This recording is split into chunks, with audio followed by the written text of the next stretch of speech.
Hello students, Shrimati Maurya देवी Tapadia girls college Jaswantgarh के इस YouTube channel पर आप सभी का हार्दिक स्वागत है। हम पढ़ रहे हैं कॉर्पोरेट अकाउंटिंग और कॉर्पोरेट अकाउंटिंग में हम पढ़ रहे हैं वैल्यूएशन ऑफ गुडविल, ख्याति का मूल्यांकन।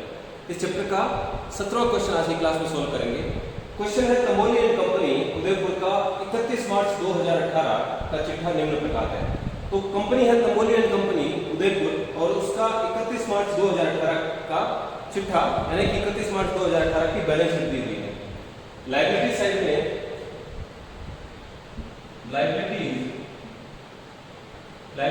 में कैपिटल दी हुई है 1,64,000 की, जनरल रिजर्व्स है 40,000 के और क्रेडिटर्स है 38,040 रुपए। 2,42,040 रुपए टोटल है लायबिलिटी साइड पर।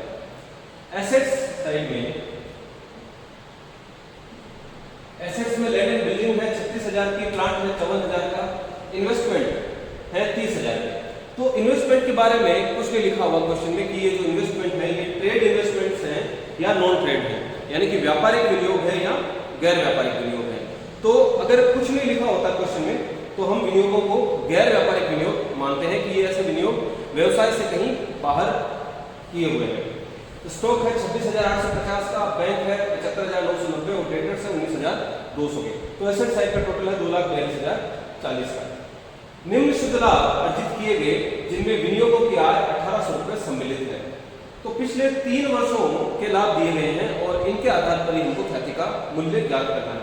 तो 3 वर्षों के लाभ दिए गए हैं और इन 3 वर्षों के लाभों में विनियोगों की आय जो इन्वेस्टमेंट्स किए गए हैं इनसे जो इनकम होती है प्रतिवर्ष 1,800 रुपए वो इन लाभों में सम्मिलित है। 31/3/2016 जो वर्ष 31 मार्च 2016 को समाप्त हो रहा है उस वर्ष के लाभ है 32,280। 31 मार्च 2017 को समाप्त होने वाले वर्ष के लिए लाभ है 36,870 और 31 मार्च 2018 को समाप्त होने वाले वर्ष के लिए लाभ है 43,350 रुपए। तो पिछले 3 वर्षों के लाभ दिए गए हैं। आगे लिखा है सामान्य प्रत्याय दर अंतिम विनियोजित पूंजी पर 10% है। तो जितनी पूंजी इस व्यवसाय में लगी हुई है उतनी पूंजी अगर अन्य कहीं लगाई जाए, कहीं कोई नया व्यवसाय शुरू किया जाए या अन्य कहीं उतनी पूंजी लगाई जाए तो जो बाजार में जो सामान्य प्रचलित दर है प्रत्याय की वो है 10%, यानी 10% के रूप में सामान्य लाभ कमाए जा सकते हैं। अधिलाभों के 2 वर्षों के आधार पर ख्याति का मूल्य ज्ञात कीजिए और सुपर प्रॉफिट्स के 2 वर्षों के आधार पर हमको ख्याति का मूल्य ज्ञात करना है। तो सुपर प्रॉफिट्स के आधार पर ख्याति का मूल्य ज्ञात करना है। तो सुपर प्रॉफिट्स होता है future maintainable profits minus normal profit. तो अगर कोई ये व्यवसाय खरीदता है और इस व्यवसाय में जितनी पूंजी लगी हुई है उतनी पूंजी से भविष्य में कायम रहने वाले लाभ इस व्यवसाय से कमाए जा सकते हैं। और अगर इतनी ही पूंजी अगर अन्य कहीं लगाई जाए कोई नए व्यवसाय में तो उससे नॉर्मल प्रॉफिट्स कमाए जाएंगे। तो इस व्यवसाय से भविष्य में कमाए जाने वाले लाभों का सामान्य लाभों पर जो आधिक्य है वो सुपर प्रॉफिट्स अधिलाभ कहलाता है। तो हम सुपर प्रॉफिट्स की कैलकुलेशन करेंगे और सुपर प्रॉफिट्स के आधार पर ही ख्याति का मूल्य ज्ञात करेंगे। तो सुपर प्रॉफिट्स होता है future maintainable profits minus normal profits. तो सबसे पहले हमको फ्यूचर मेंटेनेबल प्रॉफिट्स कैलकुलेट करने होंगे और जब हमने बात की थी कि फ्यूचर मेंटेनेबल प्रॉफिट्स कैलकुलेट करने के 3 स्टेप्स काम में लेते हैं। पहला स्टेप होता है कि जो पिछले वर्ष के लाभ दिए गए हैं अगर उन लाभों में किसी प्रकार के कोई समायोजन की आवश्यकता होती है तो पिछले वर्षों के लाभों में समायोजन करके हम पिछले वर्षों के समायोजित लाभ ज्ञात करते हैं। तो इस क्वेश्चन में ऐसा कुछ नहीं दिया गया जिससे हमको ये लगे कि पिछले वर्षों के लाभों में समायोजन की आवश्यकता है। अगर पिछले वर्षों के लाभों को ज्ञात करते समय अगर किसी असामान्य मद को पिछले वर्षों के लाभ हानि खाते में सम्मिलित किया गया हो यानी कि कोई असामान्य हानि या असामान्य लाभ हो पिछले वर्ष के लाभों में सम्मिलित किया गया हो तो उसके संबंध में हमको समायोजन करना होता है। अगर पिछले वर्ष के लाभों को ज्ञात करते समय अगर कोई त्रुटियां की गई हैं तो उन त्रुटियों के संबंध में भी समायोजन करके हम पिछले वर्षों के समायोजित लाभ ज्ञात करते हैं। लेकिन इस क्वेश्चन में ऐसा कुछ नहीं दिया गया है इसलिए हमको इस क्वेश्चन में पिछले वर्ष के लाभों में समायोजन की आवश्यकता नहीं है, तो हम एडजस्टेड प्रॉफिट कैलकुलेट नहीं करेंगे। तो पिछले 3 वर्ष के लाभ दिए गए हैं, और अगर इन 3 वर्षों के लाभों को अगर देखें तो 2016 में लाभ हुए थे 32,280, फिर 2017 में 36,870 और 2018 में 43,350। तो यहाँ पर लाभों में लगातार वृद्धि की प्रवृत्ति पाई गई है। और हमने बात की थी कि अगर लाभों में पिछले वर्ष के लाभों में लगातार वृद्धि या कमी की प्रवृत्ति पाई जाए तो हम लाभों का भारित औसत ज्ञात करते हैं। सामान्य औसत की जगह लाभों का भारित औसत ज्ञात किया जाता है। तो इस क्वेश्चन में हम भारित औसत ज्ञात करेंगे पिछले वर्ष के लाभों का। तो दूसरा स्टेप होता है औसत लाभ ज्ञात करना, कैलकुलेशन ऑफ एवरेज प्रॉफिट्स। तो हम कैलकुलेशन करेंगे, calculation of weighted average profits. भारित औसत, लाभों का भारित औसत इसलिए ज्ञात कर रहे हैं क्योंकि लाभों में लगातार वृद्धि की प्रवृत्ति पाई गई है।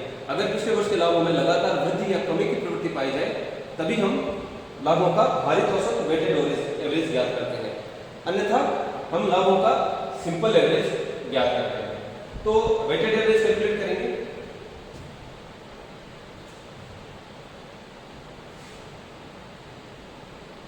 ईयर्स 31/3/2016, 2017 और 2018 3 वर्ष के लाभ दिए गए हैं, और इन तीनों वर्षों के लाभों में विनियोगों की आय 1800 रुपए सम्मिलित है। और ये जो विनियोग है ये गैर व्यापारिक विनियोग है, व्यवसाय से कहीं बाहर पैसा विनियोजित किया हुआ है। तो ये जरूरी नहीं है कि जो व्यक्ति इस व्यवसाय को खरीदेगा वह भी यह आय भविष्य में कमाएगा, इसलिए हम भविष्य में कायम रहने वाले लाभों की गणना करते समय लाभों में से गैर व्यापारिक आय भी घटा देते हैं। तो 1800 रुपए प्रत्येक वर्ष के लाभों में से घटा दिए जाएंगे और उसके बाद हम लाभों का भारित औसत ज्ञात करेंगे। तो 2016 के लाभ है 32,280 और इसमें से 1800 रुपए हम घटा देंगे। 1800 रुपए विनियोगों की आय सम्मिलित है इन शुद्ध लाभों में।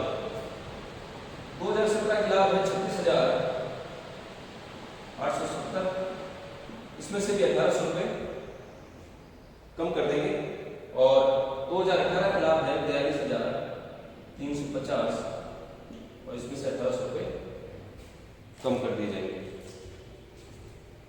तो जो प्रॉफिट्स है, जो व्यवसाय के लाभ है वो होंगे 32,280 में से 1800 घटाने के बाद 30,480 रुपए।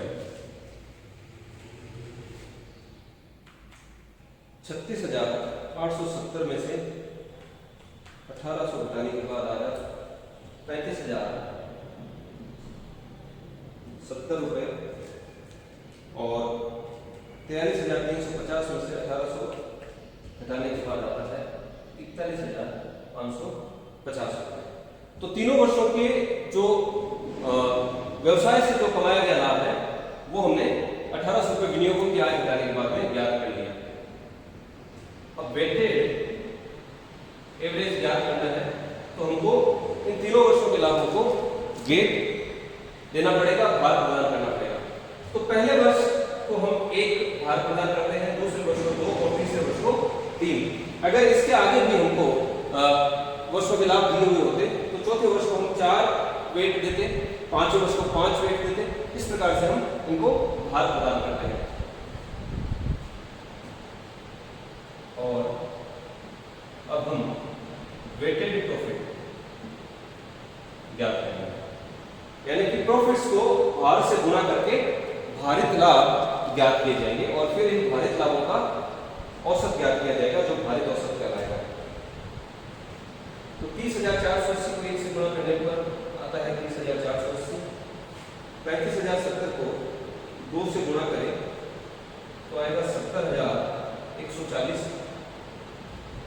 वेटेड प्रॉफिट होता है वेट इनटू प्रॉफिट।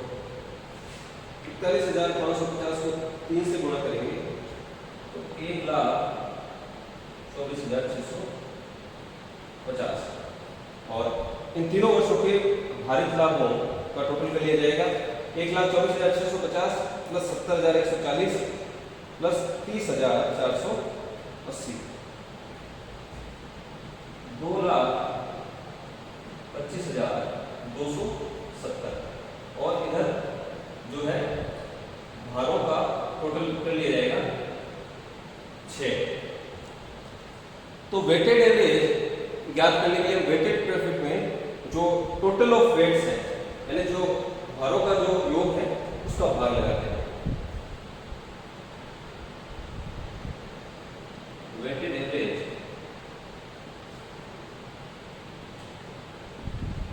एवरेज ज्ञात किया जाता है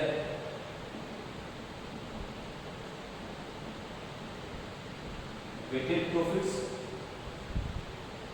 अपॉन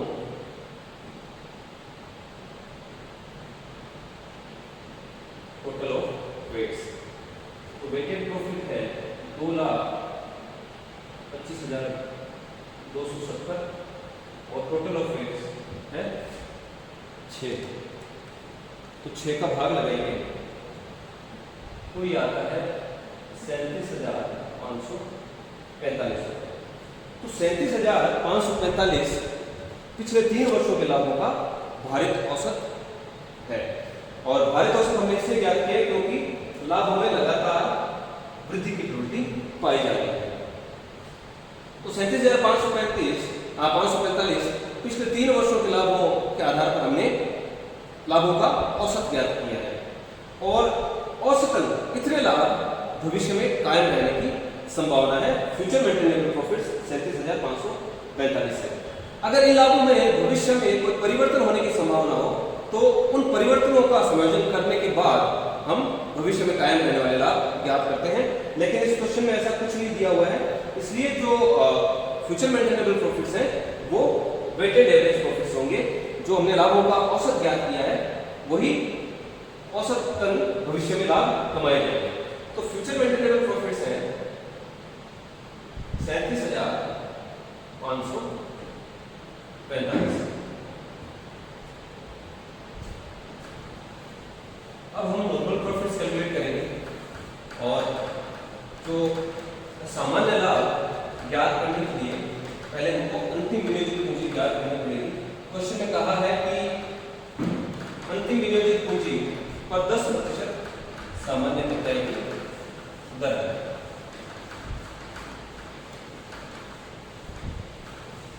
तो normal profits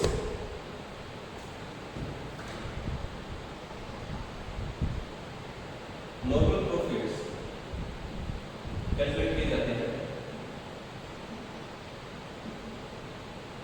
average capital employed into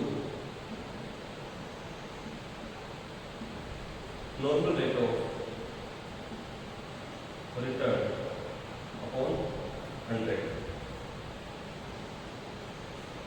और एवरेज कैपिटल एम्प्लॉयड होती है opening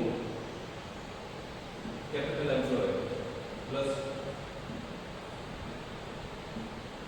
closing capital employed upon 2। यानी प्रारंभिक विनियोजित पूंजी और अंतिम विनियोजित पूंजी का टोटल करके 2 का भाग लगा देने से औसत विनियोजित पूंजी ज्ञात हो जाती है, एवरेज कैपिटल एम्प्लॉयड ज्ञात हो जाती है। और एवरेज कैपिटल एम्प्लॉयड को सामान्य प्रत्याय की दर से गुणा करके 100 का भाग लगा देने से सामान्य लाभ ज्ञात हो जाते हैं। तो इस क्वेश्चन में लिखा है कि इस क्वेश्चन के लास्ट में लिखा है कि मूल्यांकन इस शर्त पर कीजिए कि प्रत्येक वर्ष के अर्जित लाभ तुरंत निकाल लिए जाते हैं। क्वेश्चन लिखा है कि प्रत्येक वर्ष के अर्जित लाभ तुरंत निकाल लिए जाते हैं। तो जो प्रत्येक वर्ष में अर्जित लाभ अगर तुरंत निकाल लिए जाते हैं तो फिर जो प्रारंभिक विनियोजित पूंजी है और अंतिम विनियोजित पूंजी वो दोनों एक समान होगी। इसलिए इस क्वेश्चन में हमको औसत विनियोजित पूंजी ज्ञात करने की आवश्यकता नहीं है, क्योंकि प्रारंभिक विनियोजित पूंजी और अंतिम विनियोजित पूंजी दोनों इस समान ही रहेगी, और इन दोनों का टोटल करके अगर 2 का भाग लगाएंगे तो जो औसत विनियोजित पूंजी है वो अंतिम विनियोजित पूंजी के समान ही आएगी। कहा है सामान्य प्रत्याय दर अंतिम विनियोजित पूंजी पर 10% है। अगर यहाँ पर इस क्वेश्चन में ये लाइन नहीं भी लिखी होती अंतिम विनियोजित पूंजी पर 10% है, तो भी हम अंतिम विनियोजित पूंजी के आधार पर ही सामान्य लाभों की गणना करते हैं, क्योंकि क्वेश्चन में लिखा है कि प्रत्येक वर्ष का अर्जित लाभ तुरंत निकाल लिए जाते हैं। ओपनिंग कैपिटल एम्प्लॉयड वर्ष के प्रारंभ में लगी हुई पूंजी होती है, और वर्ष के दौरान कमाया गया लाभ जो है ओपनिंग कैपिटल एम्प्लॉयड में जुड़ने के बाद क्लोजिंग कैपिटल एम्प्लॉयड बनती है। तो क्लोजिंग कैपिटल एम्प्लॉयड में वर्ष के दौरान कमाया गया लाभ जुड़ा हुआ होता है, इसलिए क्लोजिंग कैपिटल एम्प्लॉयड में से हम वर्ष के दौरान कमाया हुआ लाभ घटा देते हैं, तो हमको ओपनिंग कैपिटल एम्प्लॉयड ज्ञात होती है, और फिर हम ओपनिंग कैपिटल एम्प्लॉयड और क्लोजिंग कैपिटल एम्प्लॉयड इन दोनों का टोटल करके 2 का भाग लगाकर औसत विनियोजित पूंजी ज्ञात करते हैं। लेकिन क्वेश्चन में लिखा है कि वर्ष के दौरान कमाए गए लाभ तुरंत निकाल लिए जाते हैं, इसका मतलब ओपनिंग कैपिटल एम्प्लॉयड जो थी वही अभी क्लोजिंग कैपिटल एम्प्लॉयड के रूप में चिट्ठी द्वारा दिखाई जा रही है, क्योंकि वर्ष के दौरान कमाए गए लाभ निकाल, अगर वर्ष के दौरान कमाए गए लाभ निकाले नहीं जाते तो फिर हमको औसत विनियोजित पूंजी ज्ञात करने की आवश्यकता होती। लेकिन इस क्वेश्चन में हमको औसत विनियोजित पूंजी ज्ञात करने की आवश्यकता नहीं है, क्योंकि अंतिम विनियोजित पूंजी ही औसत विनियोजित पूंजी मान ली जाएगी। तो हमको क्लोजिंग कैपिटल एम्प्लॉयड ज्ञात करनी है। Calculation of closing capital employed,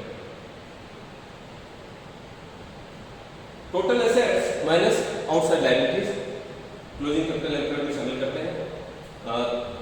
तो जो फिक्स्ड एसेट्स है जैसे लैंड एंड बिल्डिंग प्लांट, जो फिक्स्ड एसेट्स हैं उन फिक्स्ड एसेट्स का हम रियलाइजेबल वैल्यू यानी कि वसूली मूल्य या बाजार मूल्य लेते हैं अगर क्वेश्चन में दिया हुआ हो, और अगर क्वेश्चन में स्थायी संपत्तियों का बाजार मूल्य या वसूली मूल्य नहीं दिया हुआ हो तो फिर हम उनका पुस्तक मूल्य ही लेते हैं। तो इस क्वेश्चन में हमको क्लोजिंग कैपिटल एम्प्लॉयड ज्ञात करने के लिए इनका पुस्तक मूल्य ही लेना पड़ेगा।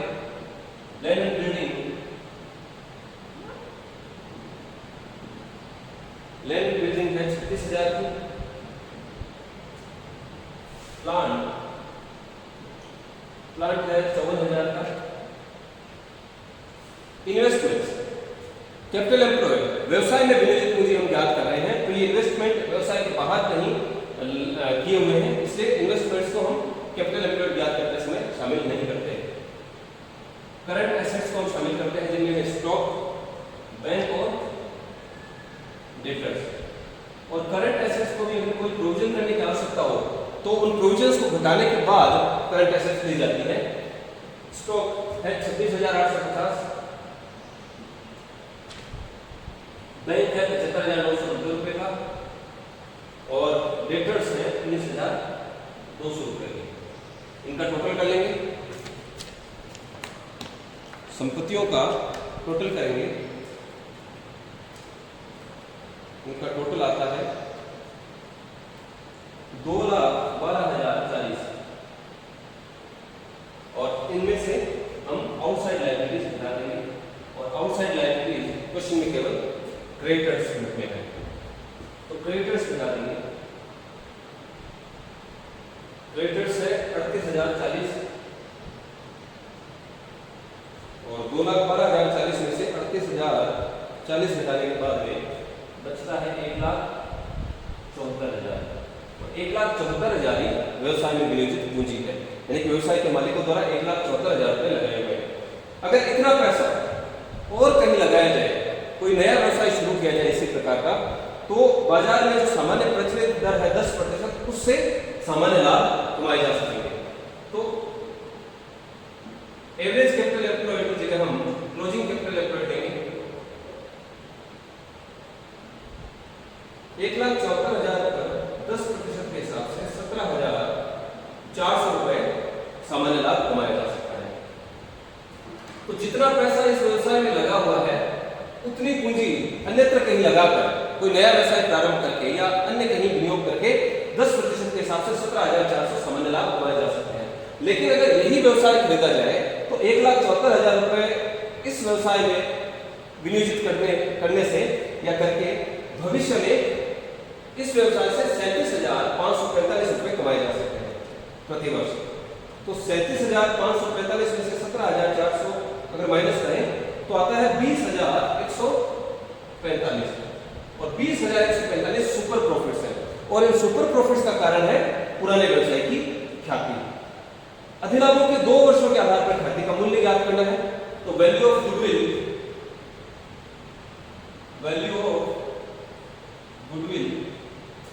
अधिलाभों के, अधिलाभ है 20,145, इसके 2 वर्षों के आधार पर, तो 20,145 को हम 2 से गुणा कर देंगे, 2 वर्षों के अधिलाभ देखेंगे और 2 वर्षों के अधिलाभ आते हैं 40,290 रुपए और 40,290 रुपए ही ख्याति का मूल्य है। तो आज की क्लास में इतना ही। मैं आशा करता हूं कि आज की क्लास में हमने जो क्वेश्चन सोल्व किया आपको अच्छे से समझ में आया होगा। इस वीडियो को लाइक कीजिए, शेयर कीजिए, हमारे YouTube चैनल को सब्सक्राइब कीजिए। धन्यवाद।